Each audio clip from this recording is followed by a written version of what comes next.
Alhamdulillah, Alhamdulillah, wassalatu wassalam ala Rasulillah wa ala alihi wa ashabihi ajma'in. Amma ba'du fa'udhu billahi minash shaitanir rajim. Bismillahir rahmanir rahim. Inna Allaha wa malaikatahu yusalluna ala nabi ya ayyuhalladhina amanu sallu alayhi wa sallimu taslima. Allahumma salli ala sayyidina maulana Muhammad wa ala ali Muhammad كما صليت على إبراهيم وعلى آل إبراهيم إنك حميد مجيد اللهم بارك على محمد وعلى آل محمد كما باركت على إبراهيم وعلى آل إبراهيم إنك حميد مجيد رب اشرح لي صدري ويسر لي أمري واحلل عقدة من لساني يفقهوا قولي. عزیز بہنوں السلام علیکم ورحمۃ اللہ وبرکاتہ. انشاءاللہ تعالیٰ آج کے ہمارے سیرت لیکچر میں ہمیں جنگ بدر کے جو بعد کے حالات ہیں انشاءاللہ تعالیٰ اسے جو ہے ڈسکس کرنا ہے، اور کچھ اہم واقعات جو بدر کے فوراً بعد پیش آئے ہیں خصوصی طور پر انہیں ڈسکس کرنا ہے. ہماری اس اسٹڈی میں سیرت کی اس پوری جو سیریز ہے اس کا ایک بہت اہم فیچر اور ایک بہت اہم پارٹ جو ہے وہ ہے آپ صلی اللہ علیہ وسلم کی سیرت مبارکہ کا ایک پورا کے پورا time frame. Sorry yes I am sorry, جزاک اللہ، قرآن کیا 15. سو ایک پورا جو ہے جو ٹائم فریم ہے جو کہ آپ صلی اللہ علیہ وسلم جو فلو چارٹ جو ہم نے بنایا ہوا ہے، تو الحمدللہ اگر ہم دوبارہ سے ایک بار آئیں اس کی طرف تو ہم نے دیکھا ہے کوادرنٹ 1 یہ اب تک آپ سب کو ازبر ہو چکا ہوگا. پھر ہم نے کوادرنٹ 2 بھی جو ہے اس کو دیکھا، اور اس میں ایک جو ہے وہ تھوڑا لمبا سال ہے، دیٹ از عام الحزن. اب انشاءاللہ تعالی ہم اس کے تیسرے کوادرنٹ پہ ہیں. اوکے، یہ تھرڈ کوادرنٹ ہے اور یہ جو ہے ارلی مدینہ ہے. یہ شروع اس میں بھی 6 سال ہیں. 13 سے سٹارٹ ہوتا ہے یہ 13 قرآن کیا 14 15 16 17 and 18. اور یہ جو 19th ایئر یہاں پر آئے گا وہ آلریڈی اس سے آپ لوگ واقف ہیں. یہاں پہ ایچ پہ تھا حدیبیہ، اور اس 13th پہ تھا ہجرہ. پھر ہم نے ایک نیمونکس بھی جو ہے اس کے لیے یاد کی ہے. ہجرہ resulted in battle, resulted in okay battle upon battle till Hudaybiyyah. اگر یہ ایک جملہ آپ یاد کر لیں تو آپ کو یہ سارے سال جو ہیں یاد ہو جائیں گے. ہجرہ will remain ہجرہ as it is 13th. resulted کا R جو ہے stands for raid, the year of raids, that is قرآن کے 14. اس کا first battle کا B جو ہے وہ ہے بدر 1, that is قرآن کے 15. upon کا U جو ہے it stands for Uhud, which is قرآن کے 16. second battle جو ہے اس کا B stands for Badr 2, that is قرآن کے 17. T stands for trench, that is 18. اور 19 پہ تو آلریڈی آپ نے حدیبیہ لکھا ہوا ہے. تو فرض یہ کہ یہ 6 سال جو ہیں وہ آپ کی انگلیوں پر ازبر ہیں. کہ سب سے پہلے ہجرت ہو رہی ہے 13ویں سال میں. 14ویں سال جو ہے وہ بہت ساری الگ الگ سرائے اور غزوات ہیں جو نبی اکرم صلی اللہ علیہ وسلم نے بھیجے، اور کس طرح سے نبی اکرم صلی اللہ علیہ وسلم نے جو اسلامی ریاست ہے، جو اسٹیٹ کی بنیاد ڈالی تھی، the city state of مدینہ کی، تو کس طرح سے اس کو باہر کے جو سارے خطرات ہیں ان سے محفوظ و معمون رکھا، اور کس طرح ہر فرنٹ پہ جو ہے اس کی تشکیل کا جو ہے انتظام کیا، اس کی فارمیشن کے لیے جو بھی ساری چیزیں چاہیے تھیں ان ساری چیزوں کو پرووائڈ کیا گیا. اس کے بعد ہم نے یہ دیکھتے ہیں کہ ریٹ کے بعد اب ہم ہیں دا قرآنی کے 15 پہ. ہم نے بدر کو جو ہے کافی ڈیٹیل میں ڈسکس کیا. ہم نے جو ہے بدر کی جو پوزیشن ہے اس کو دیکھی. ہم نے بیٹل فیلڈ جو تھی وہ حالات which led to بدر، جنگ بدر کے جو حالات تھے وہ کیا اسباب تھے، وہ کیا عوامل تھے، اور وہ کیا حالات تھے جن میں جو ہے جنگ بدر پیش آئی، ان کو بہت ہی ڈیٹیل میں ڈسکس کیا. اس کے بعد ہم نے جنگ بدر دا مین جو جنگ ہے اس کو ڈسکس کیا. اس کے بعد ہم نے جنگ کے بعد کے جو حالات تھے کہ کون لوگ مارے گئے، کون شہید ہوئے، کتنے لوگ جو ہے وہ اسیر بنائے گئے، پرزنرز آف وار بنائے گئے. پھر یہ کہ مال غنیمت جو ہے وہ کس طرح سے بانٹی گئی، اور کس طرح سے ایک بہت اہم ایلیمنٹ کہ اللہ کا عبد ہونے کی یہ جو ایک ہماری جو حیثیت ہے اللہ رب العالمین کے عبد ہونے کی، وہ انسان کے لیے کون سی زندگی کے ہر شعبے میں جو ہے وہ کیا کیا گائیڈ لائنس جو ہے اس کے لیے فراہم کرتا ہے اللہ تعالیٰ کا عبد بننا. تو اس کی سب سے پہلی ایک عبد جو ہے، اس کی سب سے پہلی جو ہے کشمکش اس کے اپنے نفس کے ساتھ ہوتی ہے، جہاں وہ اپنے نفس کو جو ہے اللہ کی تابیداری جو ہے وہ سکھاتا ہے، اللہ کی فرما برداری سکھاتا ہے، اور اللہ کے آگے سرنگوں ہونا سکھاتا ہے. اس کے بعد یہ نفس سے یہ دعوت نکل کر جو ہے وہ اس کے اطراف میں پہنچتی ہے، اور پھر وہاں پر بھی جو ہے وہ ایسے اسباب پیدا کرنا چاہتا ہے کہ وہ خود بھی اللہ کا عبد بن کے رہ سکے، اور دوسروں تک بھی جو ہے اس دعوت کو عام کرے کہ وہ بھی جو ہے اللہ کے عبد بن جائیں.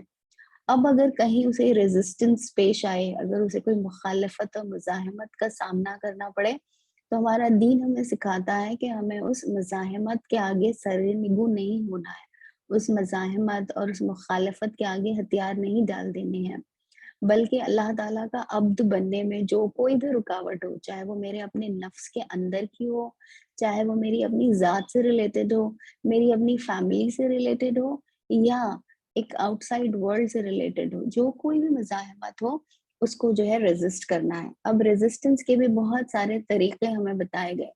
جی پورا مکی دور ہے، کوڈرنٹ 1 اور کوڈرنٹ 2 کا. ہم نے دیکھا کہ کس طرح سے نبی اکرم صلی اللہ علیہ وسلم اور مسلمانوں نے ایک مائنورٹی بن کے زندگی گزاری. کس طرح سے نبی اکرم صلی اللہ علیہ وسلم کے اسوے کے ذریعے ہمیں پتا چلا کہ جب ہم ایک قلیل تعداد میں ہوں کسی جگہ پر تو ہمارا رویہ کیا ہونا چاہیے دعوت کے پھلنے پھولنے کے لیے، دعوت کی اشاعت کے لیے، اور اس فضا کو ہموار کرنے کے لیے وہ کیا ساری چیزیں ہیں جو ہمیں اختیار کرنی پڑیں گی. تو یہ ساری چیزیں ہم نے دیکھی. اب فائنل جو کلمینیشن ہوتا ہے اللہ تعالیٰ کا عبد بننے کے لیے وہ یہ ہے کہ اگر یہ مزاحمت اور یہ ریزسٹنس جو ہے قتال کی شکل اختیار کر لے، جنگ کی شکل اختیار کر لے، تو اللہ کا عبد بننے کے لیے میرے لیے ضروری ہے کہ میں اس جنگ اور اس قتال کا بھی جو ہے وہ سامنا کروں.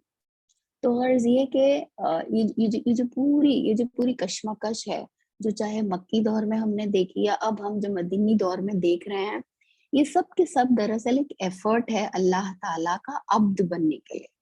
اللہ تعالیٰ کا عبد بننے کے لیے جو ہے مجھے سرنڈر کرنا پڑے گا. دیٹ از جو ہمارے اسلام جو ورڈ ہے ہمارا جو لفظ کہ میں اسلام لے آئی، یہ اسلام ہے کیا؟ سلیمہ، کہ میں نے سرنڈر کر دیا، میں نے اپنے آپ کو سپرد کر دیا، میں نے اپنے آپ کو حوالے کر دیا اللہ تعالیٰ کے.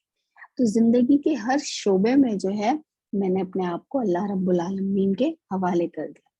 تو بہرحال اس کانٹیکسٹ یہ جو ایک موٹی سی بات ہے، یا یہ جو ایک بنیادی نیریٹو ہے، اس کو یاد رکھنا بہت ضروری ہے. کیونکہ اگر ہم نے اس کو بھلا دیا کہ یہ ساری کوششیں کیوں ہو رہی ہیں، تضحیق اور تضلیل جو ہے وہ اس طرح سے برداشت کیا گیا کہ اگر اچھا ٹھیک ہے ہم یہاں نہیں رہ سکتے تو ہم جو ہے ابیسینیا مائگریٹ کر جائیں گے نا. 5th ایئر میں ہم ابیسینیا مائگریٹ کر گئے اس لیے کہ ہم بہت قلیل تعداد میں تھے اور ہمارے پاس ریزسٹ کرنے کے لیے اور اپنی بقا کے لیے کوئی اور دوسرا جو ہے وہ سامان نہیں تھا.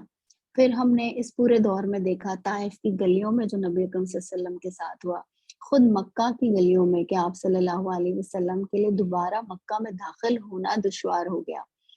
اس طرح سے کچھ لوگوں نے خاص طور پہ غیر مسلموں نے جو ہے آپ صلی اللہ علیہ وسلم کو پروٹیکشن پرووائڈ کیا اور پھر آپ صلی اللہ علیہ وسلم جو ہے مدینہ میں داخل ہوئے.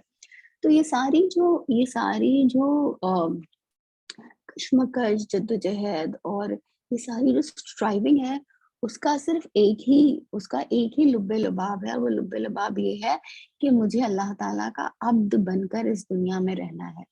سو جب میں کہتی ہوں لا الہ الا اللہ محمد الرسول اللہ تو اللہ کو کس طرح سے میں واقعی اپنا الہ بنا سکوں اس کی جو تفسیر ہے وہ مجھے محمد الرسول اللہ صلی اللہ علیہ وسلم کی ذات مبارکہ میں جو ہے وہ سکھائی گئی ہے کہ لا الہ الا اللہ یہ جو ریالٹی ہے کہ میرا یہ جو دعویٰ ہے کہ میرا کوئی الہ نہیں ہے سوائے اللہ کے, تو میں اس ریالٹی کو فلفل کیسے کروں, اس ریالٹی کو ایکچولائز کیسے کروں اپنی زندگی میں. تو اس کا اور کوئی طریقہ نہیں سوائے یہ کہ میں یہ دیکھوں کہ محمد بحیثیت رسول اللہ صلی اللہ علیہ وسلم کے آپ صلی اللہ علیہ وسلم نے مجھے کیا تعلیمات دی ہیں. اسی وجہ سے یہ ضروری ہے کہ ہمیں بار بار آپ صلی اللہ علیہ وسلم کے اسوا کے جانب جو ہے پلٹنا ہے. اللہ تعالیٰ کی عبادت, اللہ تعالیٰ سے محبت, اللہ تعالیٰ کی اطاعت جو ہے ہم نہیں کر پائیں گے جب تک کہ ہم نبی اکرم صلی اللہ علیہ وسلم کے اسوے کو نہ اپنائیں, آپ صلی اللہ علیہ وسلم کی دی ہوئی گائیڈ لائنز کو جو ہے وہ فلفل نہ کریں.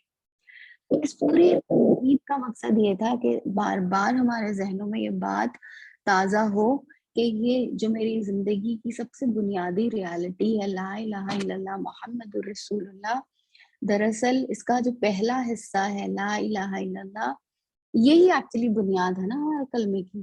اور پھر لا الہ الا اللہ کی تفسیر ہے محمد رسول اللہ کہ اللہ کو میں اپنا الہ تب تک نہیں بنا سکتی جب تک کہ میں نبی اکرم صلی اللہ علیہ وسلم کو اللہ کے رسول اور اللہ کے پیغمبر اور فرستادے کی حیثیت سے قبول نہ کروں اور آپ صلی اللہ علیہ وسلم کے بتائے ہوئے راستے پر نہ چلوں. کیونکہ دنیا میں بہت سارے لوگ ہیں جو اللہ تعالیٰ سے بے انتہا محبت کرتے ہیں, جو ہو سکتا ہے مسلمان نہیں ہیں لیکن جتنا وہ اللہ کو یاد کرتے ہیں, اپنے خدا کو یاد رکھتے ہیں ہر کام میں, خوشی میں, غم میں, ان کی جو ریلیشن شپ ہے اللہ تعالیٰ سے بعض اوقات وہ ہم سے زیادہ ہیں اپنی محبت میں خدا کے لیے. لیکن لا الہ الا اللہ کے واقعتاً اللہ تعالیٰ میرے لیے اسی وقت حقیقی معنوں میں محبوب ہوگا جب میں محمد الرسول اللہ صلی اللہ علیہ وسلم کے بتائے ہوئے طریقے کے مطابق اللہ تعالیٰ کو فالو کرنے کی کوشش کروں گی, اللہ کی عبادت, اللہ تعالیٰ کی فرما برداری اور اللہ تعالیٰ کے عبد بننے کی کوشش کروں گی. تو ہم نے یہ دوبارہ سے اسے جو ہے ایک مرتبہ ریوائز کیا. اب ہم ہیں یہاں پر دا ایئر 15. اب اس کوارڈرنٹ میں ہم نے ایک اور بات سیکھی تھی کہ ہر میجر بیٹل کے بعد, جیسے بدر 1, یہاں بدر 1 ہوئی ہے, اس کے بعد احد جو ہے وہ 16 میں ہو رہی ہے. بدر 2 میں ایکچوئل جنگ نہیں لڑی گئی تو ہم اسے کنسیڈر نہیں کریں گے, اور 18ویں سال میں جو ہے جنگ احزاب ہوئی, بیٹل آف ٹرینچ. اب ہر میجر بیٹل کے بعد جو ہے ایک نبی اکرم صلی اللہ علیہ وسلم کو جو ہے 3 جو یہودیوں کے قبائل ہیں ان کے ساتھ جو ہے معاملہ کرنا پڑا. یہ کیو سے جو ہے ہم اسے یاد رکھیں گے. دیٹ از بدر کے فوراً بعد قینقاع سے, احد کے فوراً بعد معاملہ کرنا پڑا بنو نذیر سے, اور جنگ احزاب جنگ خندق جو ہے اس کے فوراً بعد جو ہے ہمیں مسلمانوں کو مقابلہ کرنا پڑا قریظہ سے. اب یہاں پر یہ کیو کو جو ہے اس آرڈر میں یاد رکھیں تو یہ آپ کا پورا جو کوارڈرنٹ ہے یہ مکمل ہو جاتا ہے. آج جو ہے ہم انشاءاللہ قینقاع کی جو بدعہدی تھی، جو ٹریچری تھی، جو دھوکہ دہی تھی، اس کو دیکھیں گے اور یہ دیکھیں گے کہ نبی اکرم صلی اللہ علیہ وسلم نے قینقاع کے ساتھ کیا کیا، قرآن کریم نے کیا گائیڈ لائنس جو ہیں وہ نازل فرمائیں اس ضمن میں، اور جنگ بدر کے فوراً بعد کیا حالات تھے۔ تو پچھلی مرتبہ ہم نے دیکھا تھا یہ کہ جب مکہ میں خبر پھیلی ہے تو کس طرح سے صف ماتم بچ گئی اور لوگوں نے جو ہے کہا کہ اب اس سے بڑا بدلہ جو ہے ہم لیں گے۔ پھر جو الگ الگ اسیران جنگ تھے ان کے ساتھ کیا معاملہ رہا، اسی طرح مسلمان جو ہے جب مدینہ آئے تو الگ الگ جو جو غم تھا، لائک خوشی تو تھی جنگ بدر کو جیتنے کی، پھر یہ کہ اللہ تعالیٰ نے اسے یوم الفرقان جو ہے وہ قرار دیا، اور پھر ہمیں یہ بھی دیکھا کہ پرقانہ جو ہے سیریک زبان کا ایک لفظ ہے جس سے یہودی بخوبی واقف تھے، وہ جانتے تھے کہ پرقانہ ان کے یہاں یہ لفظ تھا، یہ حضرت موسیٰ علیہ السلام کی فتح کے لیے جو ہے جو ہے وہ اس وجہ سے جو ہے یہ ان کے یہاں یہ لفظ مشہور تھا پرقانہ۔ تو وہ پرقانہ جو ہے اس کے ٹریڈیشن سے واقف تھے کہ جو موسیٰ علیہ السلام کو جو ہے فتح ملی تھی فرعون کے مقابلے میں، یعنی جب موسیٰ علیہ السلام بنی اسرائیل کو جو ہے بچا کر لے کر آئے ہیں تو اس قید سے نجات جو ہے اسے سیریک ٹریڈیشن میں جس سے یہودی اور جوز بھی واقف تھے نبی اکرم صلی اللہ علیہ وسلم کے زمانے میں، اسے پرقانہ کے نام سے موسوم کیا گیا ہے، اور آج بھی وہ لوگ پرقانہ اس لفظ سے واقف ہیں اپنی ہسٹری میں۔ تو اللہ رب العالمین نے بھی جو ہے جنگ بدر کو کیا ایک فرقان جو ہے لفظ، سو اس طرح سے جوز کے لیے ایک اہم سبق تھا کہ بھئی یہ کوئی ایک عام سی جنگ نہیں تھی جس میں لوگ اپنی حمیت یا اپنی عصبیت کے لیے اٹھ کھڑے ہوئے تھے، یہ وہی معاملہ تھا جیسا کہ موسیٰ علیہ السلام نے جو ہے فرعون کے اگینسٹ بنی اسرائیل کو فتح دلائی تھی۔ اب دیکھیے جنگ ختم ہو گئی، آپ صلی اللہ علیہ وسلم جو ہے واپس آ گئے ہیں مدینہ، تو کیا ہوا اس کے بعد؟ سب لوگ آرام سے بیٹھ گئے؟ نہیں، ایسا نہیں ہوا۔ اب دیکھیے ایک میں نے آپ کو پہلے بھی جو ہے یہ لوکیشن بتائی ہے کہ اگر جیسے یہ ہمارا once again let's make that rough sketch، اب تک 55 لیکچرز کے بعد آپ کو خواب میں بھی اگر میں پوچھوں کہ مجھے جزیرۃ العرب میں مکہ اور مدینہ کی پوزیشن بتائیے تو آپ کو آ جانا چاہیے انشاءاللہ۔ اگر یہ پورٹ آف جدہ ہے، یہ جزیرۃ العرب کا ایک رف اسکیچ ہے، تو ہم دیکھتے ہیں کہ مکہ جو ہے اگر سپوز جدہ سے 48 کلومیٹرز کے مقام پر ہے، اگر یہ ہمارا مکہ ہے اور یہ ہمارا جو ہے مدینہ ہے،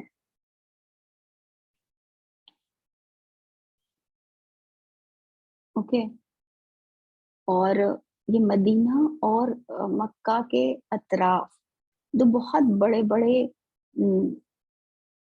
علاقے ہیں، ٹرائبز ہیں، اور یہ بہت ہسٹائل ہیں۔ ایک ہے غطفان کا اور دوسرا ہے حوازین کا۔ جس طرح سے جب ہم مکہ میں پڑھتے ہیں مکہ، تو مکہ میں کون آباد ہیں؟ قریش۔ اب ہم دیکھتے ہیں کہ قریش کی جو ٹرائب ہے اس میں بہت سارے الگ الگ کلانز ہیں۔ کتنے کلانز ہیں قریش کے؟ Any one? 14. Yes, alhamdulillah. Who is that? نوازش السلام. وعلیکم السلام، الحمدللہ۔ تو 14 کلانز ہیں، خانوادے ہیں قریش کے، ٹھیک ہے۔ اسی طرح سے غطفان بھی ایک ٹرائب ہے، اس کے بھی بہت سارے کلانز ہیں، حوازین کے بھی بہت سارے ٹرائبز ہیں، اور ان میں حوازین کا خاص طور پر ایک بہت ہی جو اپنی دشمنی میں بہت زیادہ تھے وہ تھے سلیم۔ یہ اپنی دشمنی میں بہت ہی آگے تھے۔ اب ہوا یہ کہ یہ سلیم جو ہیں Now imagine Badr is somewhere over here.